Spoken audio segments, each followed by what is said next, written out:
Bonjour tout le monde et soyez les bienvenus à l'étude biblique de l'Assemblée chrétienne de Courcelles sur l'épître de Paul aux Romains. Nous sommes arrivés à notre 17e épisode. Nous allons tout doucement vers la fin. Donc on est dans le chapitre 11 de l'épître aux Romains. On va d'ailleurs le terminer aujourd'hui. Et ça veut dire que, allez, la plus grosse section doctrinale de l'épître aux Romains sera terminée ce soir. Après, il y aura encore des choses intéressantes à dire, mais disons que le grand développement de l'argumentaire de Paul sera terminé ce soir. Donc, l'épisode 17. Petit rappel par rapport à la semaine passée, où nous en étions. Et donc, nous parlions dans le début du chapitre 11, les 10 premiers versets, nous parlions de l'avenir d'Israël. Maintenant, c'est vraiment la question qui préoccupe Paul, et il veut adresser cette question pour les destinataires de Rome, qui s'interrogent sur l'avenir du peuple hébreu. Et donc, la fois dernière, on a dit plusieurs choses, notamment que il faut se méfier de deux erreurs courantes qui ont encore cours aujourd'hui. La première erreur, c'était de penser que Dieu a choisi le peuple d'Israël pour le sauver lui et lui seul. Donc c'est le peuple élu parce que Dieu veut le sauver lui et lui seul. Non, on a déjà bien montré dans notre étude biblique qu'en fait Dieu a choisi le peuple d'Israël, à commencer par Abraham qui vient de Babylonie, hein, donc c'est un Babylonien, pour se servir de ce peuple comme instrument de la révélation où Dieu leur a donné la Torah, les prophètes, leur a donné les alliances, leur a donné la gloire, leur a donné le Messie. Et donc le but de Dieu n'était pas de sauver strictement Israël seul, mais de sauver le monde entier au travers d'Israël. C'était la première idée dont il fallait donc se méfier. La deuxième chose, c'est cette théologie du remplacement où on pense que Israël est exclu et que maintenant c'est l'Église qui remplace Israël. Ça s'appelle la théologie du remplacement. Mais on a bien montré la fois dernière, on a bien résumé le point de vue de Paul, c'est que en fait Dieu n'a pas changé de stratégie, Dieu n'a pas remplacé Israël par l'Église. Dieu a toujours construit, a rassemblé plutôt son Église, que dans l'Ancien Testament on appelait la Kahal de Dieu, donc l'assemblée de Dieu. Et dans le Nouveau Testament, on utilise le terme grec qui est ecclésia, l'Église. Dieu n'a jamais fait autre chose que de rassembler son Église. Et, et donc, il faut bien comprendre que Dieu n'a pas promis le salut à tous les descendants biologiques d'Abraham. D'ailleurs, Dieu a inclus dans le peuple des gens qui n'étaient pas des descendants biologiques d'Abraham. Déjà, à commencer par l'Exode, où une foule innombrable de personnes hétéroclites viennent se rajouter à Israël pour sortir d'Égypte. Et ce ne sont pas des descendants biologiques d'Abraham. Et eux, ils sont là au pied du mont Sinaï, et Dieu fait alliance avec eux. Et dans la loi, il y a des lois pour les étrangers qui séjournent au milieu d'Israël, depuis le commencement.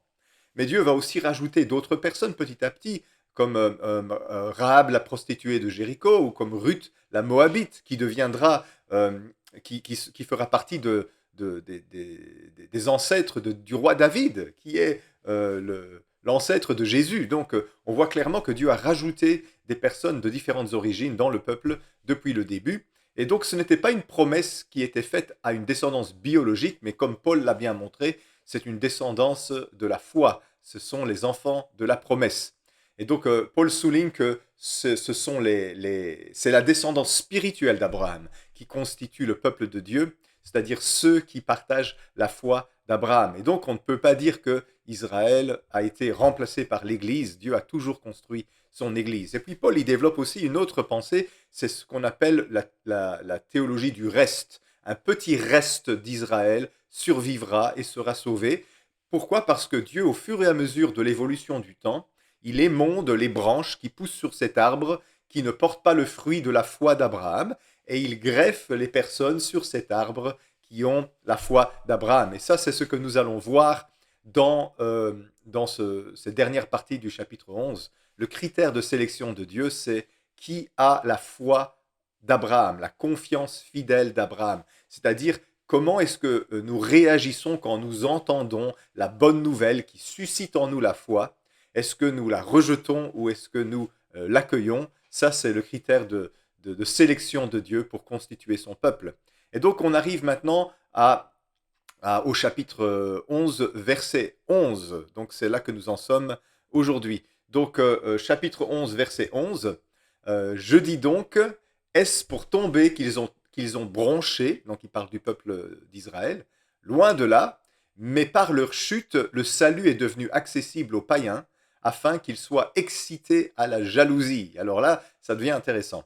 Paul, il commence à expliquer ici sa stratégie, la stratégie que Dieu lui a donnée pour, euh, pour aller vers la conversion du peuple d'Israël. Et cette stratégie, elle peut vous paraître bizarre, c'est la jalousie. Dieu veut rendre le peuple d'Israël jaloux du succès et de la faveur de Dieu qui repose maintenant sur ces païens qui se joignent à l'alliance. Et donc Dieu a permis qu'une grande majorité du peuple d'Israël biologique tombe pour qu'il puisse inclure les païens massivement dans son alliance. Euh, mais ça ne signifie pas que Dieu en a fini avec Israël. Il ne faudrait pas penser que, voilà, maintenant c'est terminé, le peuple d'Israël est exclu. Non, Dieu souhaite toujours le salut de tout le monde, y compris des Juifs. Alors, pour amener la repentance d'Israël et amener le peuple à la foi, Dieu a utilisé au travers de Paul une stratégie de jalousie. Et ici, on voit bien que c'est comme ça que Paul y conçoit son ministère. Le ministère de Paul, en quelque sorte, c'est deux choses. C'est amener la lumière aux nations, c'est amener la connaissance de Dieu aux païens, mais c'est aussi attiser la jalousie du peuple d'Israël pour les amener à un changement d'attitude. Verset 12. Or, si leur chute a été la richesse du monde et leur amoindrissement la richesse des païens, combien plus en sera-t-il ainsi quand ils se convertiront tous? Alors Paul, voyez, il ne pense pas que Israël est exclu à jamais. Paul pense que Dieu n'en a pas fini avec Israël, que Dieu n'a pas abandonné son peuple, mais qu'au travers de cette stratégie de rendre Israël jaloux de la gloire qui repose maintenant sur les membres païens de l'Alliance, Dieu va les amener à la conversion. Dieu veut le salut d'Israël tout autant qu'il veut le salut des païens, parce que Dieu est le Dieu de tous les êtres humains, il aime l'humanité entière. Et dans son plan de salut, Dieu a utilisé Israël pour donner au monde la Torah, la loi, les prophètes, la connaissance de Dieu, et puis ultimement le Messie. Mais Israël est tombé parce que Israël a cru que l'appartenance à l'alliance de Dieu, c'était une question de formes extérieures, c'était une question de rituels, d'observance de lois, de règles alimentaires, etc. Alors qu'en fait, c'était simplement une question de cœur. Est-ce que nous avons des cœurs qui font confiance à Dieu? La chute d'Israël a occasionné une aubaine pour les païens, puisque ça a ouvert la porte du salut aux païens. Et les païens sont entrés, au temps de Paul, massivement dans l'alliance. Avant, ils entraient au compte-gouttes dans l'alliance. Maintenant, avec Paul, ils sont rentrés massivement dans l'alliance à coups de milliers à travers l'Europe.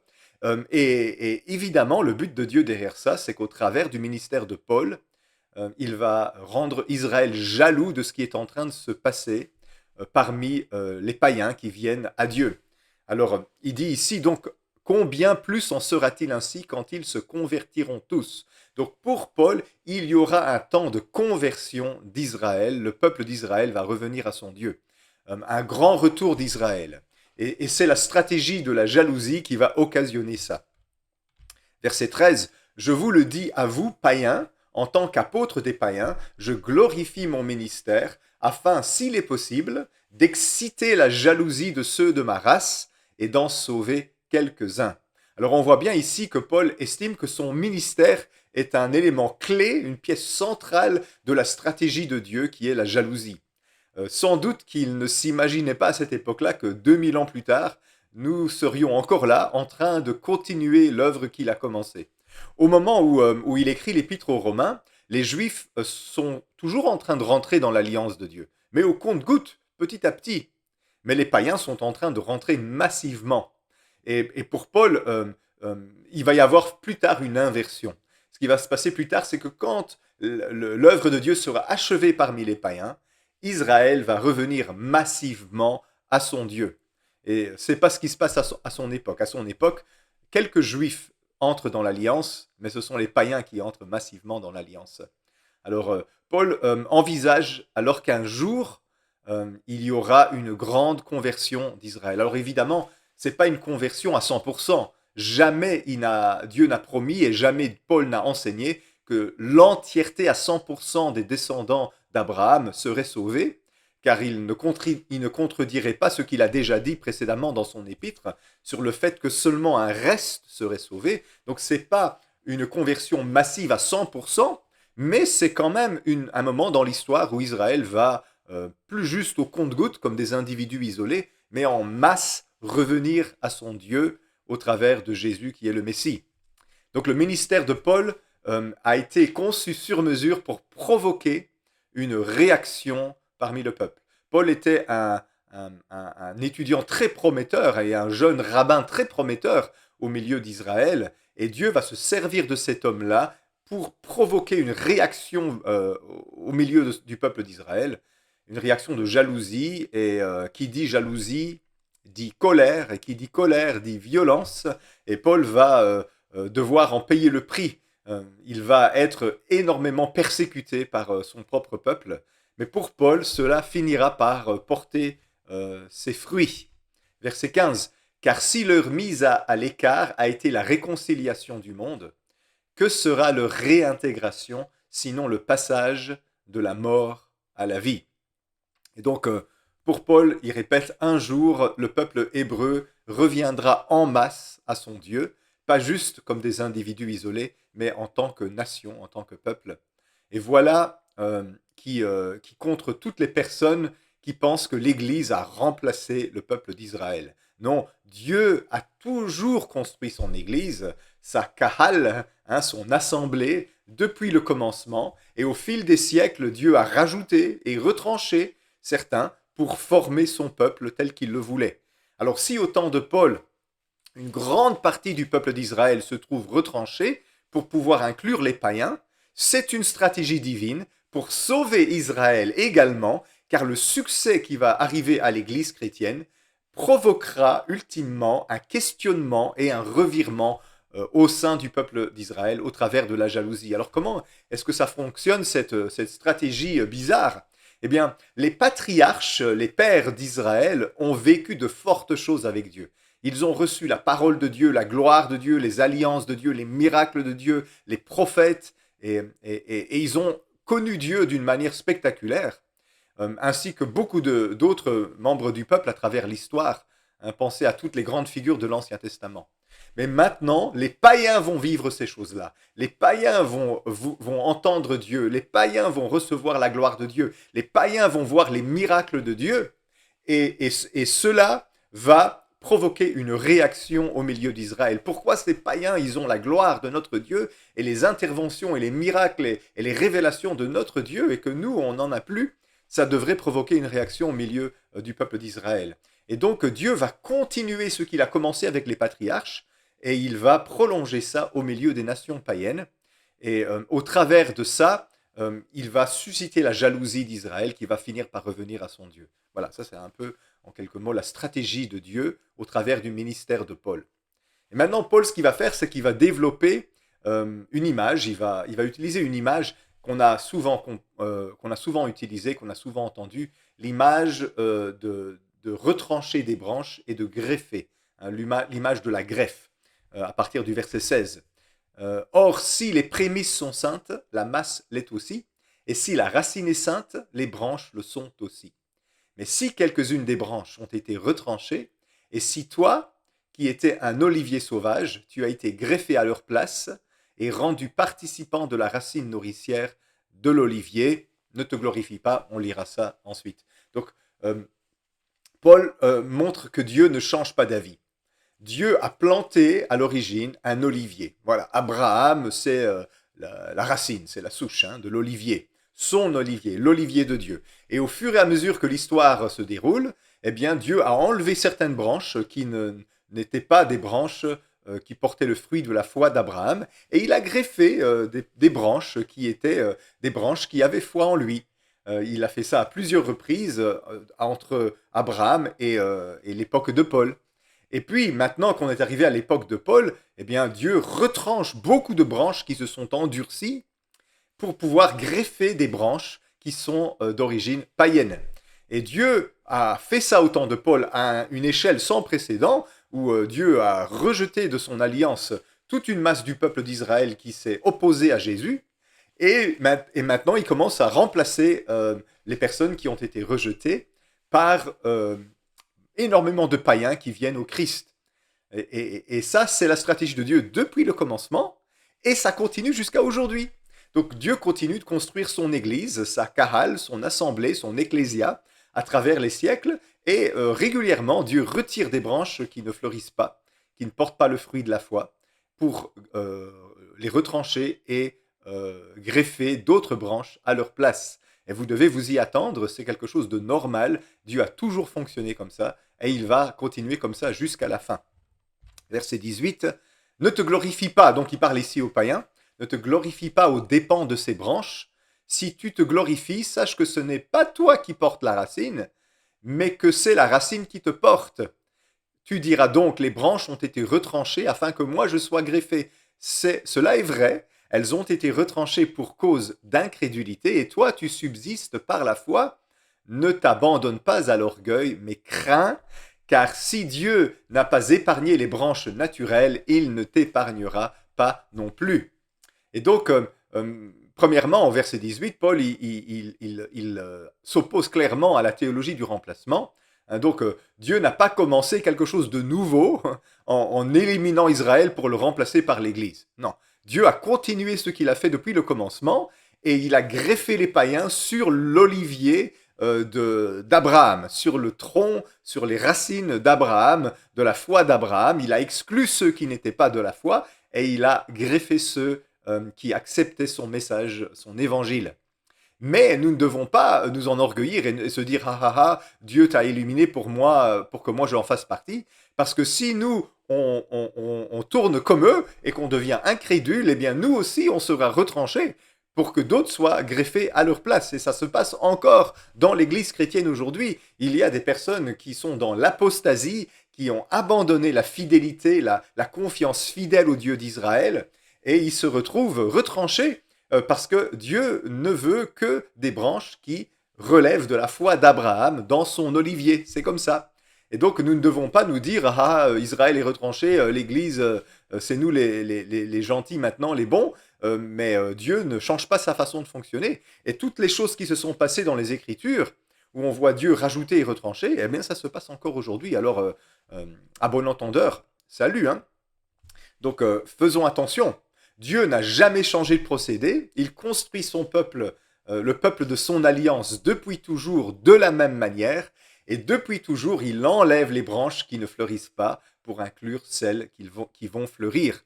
C'est ce qui se passe au temps de Paul, c'est ce qui se passe encore aujourd'hui. Dieu retranche ceux qui ne relèvent pas de la foi, ceux qui n'ont pas la confiance fidèle d'Abraham. Et Dieu est bon pour nous inclure, nous les nouvelles personnes, quelle que soit notre origine raciale, ethnique, linguistique ou culturelle, il nous inclut dans cette œuvre qu'il a commencée avec Abraham. Mais il peut aussi être sévère et nous exclure si nous ne demeurons pas dans la foi, dans la confiance fidèle d'Abraham. Verset 22. Considère donc la bonté et la sévérité de Dieu, sévérité envers ceux qui sont tombés, et bonté de Dieu envers toi, si tu demeures ferme dans cette bonté. Autrement, tu seras aussi retranché. Et donc là, il rabat le clapet à tous les païens, les chrétiens d'origine païenne à Rome, qui se glorifient maintenant aux dépens d'Israël. Attention, ne sois pas orgueilleux. Si tu es là, c'est parce que tu as la foi d'Abraham. Mais attention, si tu perds cela, eh bien, tu seras toi aussi retranché comme eux, ils l'ont été. Alors, s'il arrive à Dieu de devoir retrancher quelqu'un ou un groupe de personnes, ce n'est pas forcément définitif pour Paul. Dieu ouvre la porte à la possibilité de la repentance. Si on revient à lui de tout notre cœur, eh bien, il nous réintègre. Regardez, eux de même, s'ils ne persistent pas, verset 23, s'ils ne persistent pas dans leur incrédulité, ils seront greffés, car Dieu est puissant pour les greffer de nouveau. Donc si quelqu'un est retranché, mais qu'il revient à la foi, eh bien il est de nouveau greffé. Ça signifie que il est possible que le peuple d'Israël, dans son endurcissement, dans sa colère contre Dieu, parce qu'ils ont rejeté massivement le Messie, eh bien change d'attitude et viennent et viennent à Christ. Et on le voit déjà à l'époque de Paul se passer, parce que Israël qui est là en train de crier à Ponce Pilate, crucifie, crucifie, au sujet de Jésus, eh bien des milliers d'entre eux vont se convertir le jour de la Pentecôte, et puis encore des autres milliers vont se convertir et venir à Christ. Parmi les rabbins, parmi les prêtres, beaucoup de juifs vont se convertir, et donc un endurcissement n'est pas obligé de demeurer pour toujours. Et pour Paul, il y aura un temps où massivement Israël sera regreffé sur le tronc dont ils ont été retranchés, même s'ils ne le savent pas. Verset 24, « Si toi tu as été coupé de l'olivier sauvage selon sa nature, et greffé contrairement à ta nature sur l'olivier franc, à plus forte raison, eux seront-ils greffés selon leur nature sur leur propre olivier. » Et donc, Paul dit que le retranchement d'Israël n'est pas définitif. Dieu va réintégrer son peuple en grande quantité, en masse, à un moment donné de l'histoire. Dieu n'a pas rejeté ou remplacé Israël. Dieu a simplement continué son œuvre telle qu'il la faisait depuis le commencement. Verset 25, « Car je ne veux pas, frères, que vous ignoriez ce mystère, afin que vous ne vous regardiez point comme sages, une partie d'Israël est tombée dans l'endurcissement jusqu'à ce que la totalité des païens soit sauvée. » Alors voilà, Paul réutilise ce terme qu'on a déjà vu précédemment, l'endurcissement. Rappelez-vous, si quelqu'un s'endurcit et ferme son cœur au message de Dieu, Dieu finit par l'endurcir. Et ici, Israël s'est endurci contre le message du Messie. Jésus est venu prêcher la bonne nouvelle du royaume de Dieu à Israël, et le peuple s'est endurci et a éliminé le Messie. Et donc, maintenant qu'ils se sont endurcis, eh bien, c'est Dieu qui les endurcit, parce qu'il a une stratégie derrière ça, et on va la découvrir ensemble. Donc on a déjà parlé de ce phénomène d'endurcissement un peu plus tôt dans l'épître de Paul. Comment est-ce que nous réagissons quand nous entendons le message de Dieu? Le message de Dieu qui produit en nous la foi, car la foi vient de ce qu'on entend, et ce qu'on entend vient de la parole du Christ. Et donc quand le message de Dieu monte en nous, et que nous entendons le message de l'Évangile, la foi nous est offerte par la grâce, et comment nous réagissons alors? Eh bien, ça va être déterminant. Dieu nous donne la possibilité d'accueillir le message. Si nous rejetons le message, si nous endurcissons notre cœur contre le message, eh bien, Dieu finit par nous retrancher, nous exclure et nous endurcir. Alors, c'est assez intéressant de voir ça, comment ça fonctionne. Plus nous écoutons le message de Dieu, et plus nous lui faisons confiance en retour, plus notre foi grandit. Mais plus on rejette sa parole, plus notre cœur s'endurcit. Et le peuple d'Israël, dans son ensemble, a malheureusement endurci son cœur en face d'une révélation sans précédent, où Dieu lui-même, le Dieu d'Israël lui-même, s'incarne. Jésus-Christ, la parole incarnée, vient marcher au milieu d'Israël, dans les rues d'Israël, et prêche la bonne nouvelle du royaume de Dieu, et Israël refuse et endurcit son cœur. Et donc Israël est enfermé dans une religiosité déconnectée de son Dieu, puisque son Dieu est venu et ils ne l'ont pas reconnu. Et cet endurcissement a eu pour eux de graves conséquences. Cela fait maintenant 2000 ans que Israël est dans cet état d'endurcissement, bien qu'au compte-gouttes, certains juifs se convertissent à Jésus, la majorité reste dans son endurcissement. Beaucoup de juifs aujourd'hui sont athées, et ceux qui sont religieux sont fervents pour leur religion, très fervents pour la tradition de leurs ancêtres, mais dans une incompréhension par rapport à ce que Dieu essaye de faire avec eux, dans un endurcissement contre leur propre Dieu, alors qu'ils ne s'en rendent pas compte. Et on peut être sincèrement endurci et on peut être sincèrement aveuglé, parce que c'est quand on se tourne vers le Seigneur que le voile d'aveuglement est ôté et que le Christ nous illumine. Et donc la conséquence est grave. Néanmoins, Dieu continue d'essayer de sauver Israël et Dieu n'abandonne pas son peuple. Une partie d'Israël, il dit ici Paul, est tombée dans l'endurcissement jusqu'à ce que la totalité des païens soit entrée. Alors ça c'est intéressant. Jusqu'à ce que. Ça signifie qu'il y a un temps qui vient quand la totalité des païens seront sauvés, c'est-à-dire toutes les personnes qui doivent accueillir la foi d'Abraham l'auront accueillie. alors il y aura un changement de situation et l'endurcissement d'Israël sera levé pour qu'ils puissent revenir à leur Dieu massivement, de la même manière que les païens sont entrés dans l'alliance massivement.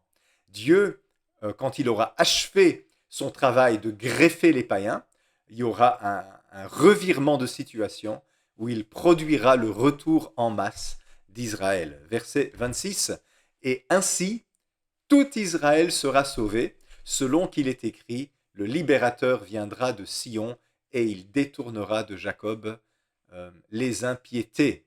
Et voilà, un jour, tout Israël sera sauvé. Alors attention, pour Paul, tout Israël sera sauvé. Ça ne signifie pas que 100% des descendants biologiques d'Abraham seront sauvés. C'est pas ça qu'il est en train de dire ici. Il parle évidemment, comme il l'a dit précédemment, il n'est pas en train de se contredire, il parle de l'Israël selon Dieu, c'est-à-dire les enfants spirituels d'Abraham, celles et ceux qui ont la foi d'Abraham, celles et ceux qui marchent dans la confiance fidèle d'Abraham. Rappelez-vous, si peut-être que vous l'avez oublié, ça fait quelques chapitres cela, ce que Paul disait au chapitre 9, versets 6 à 8, ce n'est point à dire que la parole de Dieu soit restée sans effet, car tous ceux qui descendent d'Israël ne sont pas Israël. Et bien qu'ils soient la postérité d'Abraham, ils ne sont pas tous ses enfants, mais il est dit, en Isaac sera nommé pour toi une postérité, c'est-à-dire que ce ne sont pas les enfants de la chair qui sont les enfants de Dieu, mais ce sont les enfants de la promesse qui sont regardés comme la postérité. Alors qu'est-ce que ça signifie? Ça signifie que tout Israël sera sauvé, mais ça ne veut pas dire les descendants biologiques. Dieu ne promet pas qu'il va sauver la totalité des descendants biologiques d'Abraham. Déjà, beaucoup d'entre eux se sont perdus, mais il est en train de dire ici que le projet que Dieu s'est fixé depuis le commencement, c'est-à-dire créer un peuple qu'il appelle l'Israël selon Dieu, tous ceux qui ont la foi d'Abraham, eh bien, l'ensemble sera achevé. C'est ça que ça signifie. Tout Israël sera sauvé, c'est-à-dire que le peuple que Dieu s'est constitué sera enfin achevé. Pour l'instant, c'est la rentrée en masse des païens qui s'accélère. Hein. L'Église chrétienne grandit dans le monde à une vitesse étonnante. Il y a certains pays du monde qui sont en passe d'avoir plus de 50% de conversion. C'est quand même étonnant. L'Église grandit. Il y a des réveils partout sur la terre. L'évangélisation du monde avance à une vitesse étonnante. Mais quand elle aura achevé son cours, elle aura fini son travail, eh bien l'évangélisation du monde va se tourner vers Israël qui va revenir à son Dieu en masse. Alors, à travers tout ça, il y aura des saisons où Dieu émonde l'arbre pour greffer de nouvelles branches, et Dieu va continuer à faire ce qu'il a fait depuis le début, rassembler pour lui un peuple qui a la foi d'Abraham. Et un jour, ce projet sera achevé. C'est ça que ça signifie. Tout Israël sera sauvé. Verset 26, et ainsi tout Israël sera sauvé, selon qu'il est écrit, le libérateur viendra de Sion et détournera de Jacob les impiétés, et ce sera mon alliance avec eux lorsque j'ôterai leurs péchés. Alors ici, Paul, il parle d'une prophétie de l'Ancien Testament, il parle d'Ésaïe 59, qu'il cite un peu librement d'après la version des Septante, la traduction grecque de l'Ancien Testament. Il cite Ésaïe 59, les versets 20 et 21. Un rédempteur pour Sion viendra pour ceux de Jacob qui se convertiront de leurs péchés, dit l'Éternel. Voici mon alliance avec eux, dit l'Éternel, mon esprit qui repose sur toi, et mes paroles que j'ai mises dans ta bouche ne se retireront point de ta bouche, ni de la bouche de tes enfants, ni de la bouche des enfants de tes enfants, dit l'Éternel, dès maintenant et à jamais. Alors vous voyez que Paul ne cite pas toute la fin de ce passage-là, il cite essentiellement le début. Un rédempteur viendra de Sion pour ceux de Jacob qui se convertiront de leurs péchés, dit l'Éternel. Okay, et voici mon alliance avec eux, dit l'Éternel. Alors qu'est-ce que Paul est en train de dire? C'est pas pour tout le monde, c'est pour ceux de Jacob qui se repentent de leurs péchés, c'est-à-dire de l'endurcissement de leur cœur incrédule contre Dieu. Et c'est avec eux que Dieu va faire une alliance. Et donc Dieu est fidèle à sa promesse. Dieu a fait des promesses, pas une promesse de sauver tout le monde, tous les descendants biologiques, mais de sauver celles et ceux qui se convertiront, qui abandonneront leur incrédulité pour revenir au Dieu d'Israël de tout leur cœur. Verset 28, verset 28 est-ce que je l'ai mis quelque part? Apparemment, je l'ai oublié. Le verset 28, je vais juste le citer comme ça de mémoire. Peut-être que je peux le copier pour vous. Je vais le mettre ici. Comme ça, vous allez quand même le voir. Sinon, voilà, le verset 28 et 29. Voilà. Voilà, versets 28 et 29. En ce qui concerne l'évangile, ils sont ennemis à cause de vous, mais en ce qui concerne l'élection, ils sont aimés à cause de leur Père, car les dons et l'appel de Dieu sont irrévocables. Voilà, donc versets 28 et 29, pardonnez-moi ce petit désagrément. Donc verset 28, en ce qui concerne l'évangile, ils sont ennemis à cause de vous, mais en ce qui concerne l'élection, ils sont aimés à cause de leur Père, car les dons et l'appel de Dieu sont irrévocables. On cite souvent ce passage-là dans un sens qu'il n'a pas. Hein, par exemple, souvent on cite ce passage-là pour parler des dons spirituels. Ça n'a rien à voir avec les dons spirituels. C'est l'appel du peuple d'Israël dont il est question ici. Et donc, le Dieu qui bénit jusqu'à 1000 générations de ceux qui le craignent, eh bien, ce Dieu conserve sa bienveillance envers les descendants de Jacob à cause de leurs ancêtres, même s'ils sont actuellement dans un état d'endurcissement et de péché. Les promesses de Dieu sont irrévocables. Ce que Dieu leur a promis, il l'accomplira. Verset 30. De même que vous avez autrefois désobéi à Dieu, et que par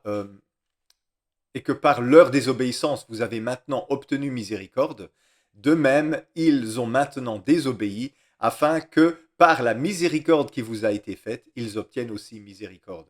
Et donc là, on voit comme un parallélisme. Avant, c'était les païens qui vivaient dans la désobéissance, et Israël a désobéi pour que les païens puissent être greffés, puissent être rajoutés dans l'alliance. Et maintenant que eux, ils sont dans la désobéissance, et que les païens reçoivent la miséricorde de Dieu, ça va produire une inversion à nouveau dans le futur, où la jalousie d'Israël va amener le peuple élu à son Dieu à nouveau. Et donc il y a comme une sorte de symétrie qui s'opère là. Dieu veut que Israël se retrouve dans la même posture que les païens autrefois, parce que personne ne sera justifié devant Dieu par les œuvres de la loi, par ses bonnes œuvres, mais ce sont les descendants spirituels d'Abraham, ceux qui ont la foi d'Abraham, la confiance fidèle d'Abraham, qui seront justes aux yeux de Dieu. Et pour pouvoir faire grâce à tout le monde et mettre tout le monde à égalité, eh bien Dieu, il a mis tout le monde dans le même sac. Verset 32, car Dieu a renfermé tous les hommes dans la désobéissance pour faire miséricorde à tous. Et donc le but de Dieu, c'est bien le salut universel. Dieu veut sauver tous les hommes, toutes ces créatures. Dieu n'est pas un Dieu qui rejette l'un ou l'autre en fonction de critères arbitraires. Dieu est un Dieu qui veut vraiment sauver tous les hommes et qui a fait tout ce qu'il faut pour sauver tous les hommes. Et à travers sa stratégie, eh bien, Dieu a choisi un peuple, il a choisi un homme, Abraham, un homme de foi, et au travers de lui, il a fondé une nation dans laquelle il a ajouté des éléments d'autres peuples à certains moments pour pouvoir constituer une assemblée de croyants, de personnes qui ont confiance en lui. Et régulièrement, il a retranché les branches qui n'étaient pas bonnes pour greffer celles qui allaient porter du fruit, et il continue de faire ça jusqu'à aujourd'hui. Dieu veut vraiment sauver tous les hommes, mais il ne les sauvera pas sur base de leur mérite, qu'ils soient juifs ou qu'ils soient païens. Il les sauvera sur base de la foi, c'est-à-dire de ce cadeau que Dieu nous fait quand nous entendons la bonne nouvelle. La foi naît dans notre cœur, et cette foi-là, eh bien, nous permet de mettre notre confiance en Dieu ou de refuser de croire et de rejeter le message de l'Évangile. Parce que quand nous entendons l'Évangile, il y a comme un espace de liberté qui se crée où nous avons la possibilité, par la foi que suscite l'Évangile, nous avons la possibilité de croire au Dieu d'Israël ou de le refuser librement. Et donc les critères de Dieu ne sont pas des critères raciaux, culturels ou religieux, mais c'est simplement la foi d'Abraham qui fait le tri. c'est-à-dire comment nous réagissons quand la parole de Dieu nous est annoncée. Que faisons-nous avec la foi qui vient quand nous entendons la bonne nouvelle? Lorsque l'annonce de sa miséricorde universelle arrive à nos oreilles, c'est-à-dire l'évangile, comment réagissons-nous à cette bonne nouvelle? Et c'est ainsi que Dieu rassemble son peuple à travers les âges, l'Israël de Dieu, le peuple de Dieu, qui est le peuple composé des descendants spirituels d'Abraham.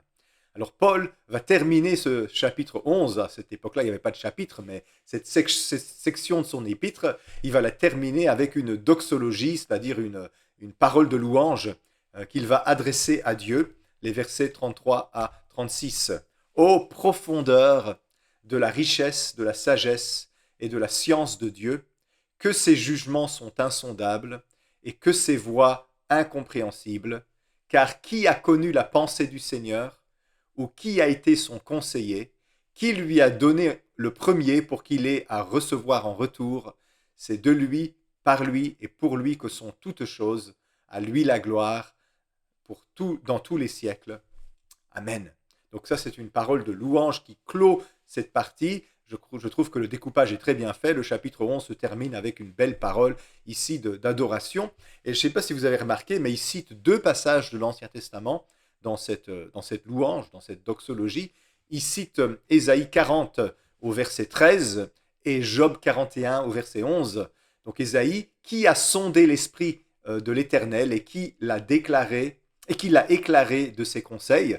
Donc là, Paul cite Ésaïe 40, verset 13, et il cite aussi Job 41, verset 11, « De qui suis-je le débiteur? Je le paierai, sous le ciel tout m'appartient. » Et donc, qu'est-ce que ça signifie? Eh bien, ça signifie que pour Paul, Dieu est souverain, Dieu n'a pas de compte à rendre à qui que ce soit, Dieu ne doit rien à personne, il agit comme il veut, comme il veut, quand il veut, et il a décidé de sauver l'humanité par cette stratégie-là. Un petit résumé pour terminer, la stratégie de Dieu, c'est d'appeler un homme qui a répondu positivement à l'annonce que Dieu lui a faite. Abraham, l'homme de foi, il a répondu à Dieu, et Dieu s'est constitué autour d'Abraham un peuple. Abraham, premier croyant, là, le père des croyants, un Babylonien que Dieu a appelé à sortir de son pays, et donc un païen à la base, que Dieu a appelé à sortir de son pays. Et autour de lui, Dieu va constituer un peuple de foi. Et chaque fois qu'il va y avoir des personnes qui sombrent dans l'endurcissement de l'incrédulité, Dieu va les retrancher et Dieu va greffer sur le peuple, sur ce peuple élu, des personnes de toutes origines pour constituer son peuple de croyants. Et puis à l'époque de Jésus, Dieu lui-même va venir sous la forme du Messie pour plaider avec son peuple va s'endurcir d'une manière sans précédent, il va rejeter et faire crucifier son Seigneur, et à cause de cet endurcissement-là, il va y avoir de la place pour que les païens soient greffés, et puis quand les païens auront fini d'être greffés, eh bien Dieu va faire de la place pour que Israël soit inclus dans l'alliance. Alors peut-être que nous assisterons dans un temps futur, dans un temps prochain, à ce grand retour d'Israël. Peut-être est-ce que ça sera au travers de l'apostasie, où les chrétiens abandonneront en masse l'évangile, où le même phénomène se passera pour nous, où nous ne demeurons pas dans la foi et nous nous endurcissons contre Dieu, et qu'à cause de ça, eh bien, il y aura de la place qui sera faite pour qu'Israël soit greffé. Qui sait, peut-être que c'est ainsi que ça se passera.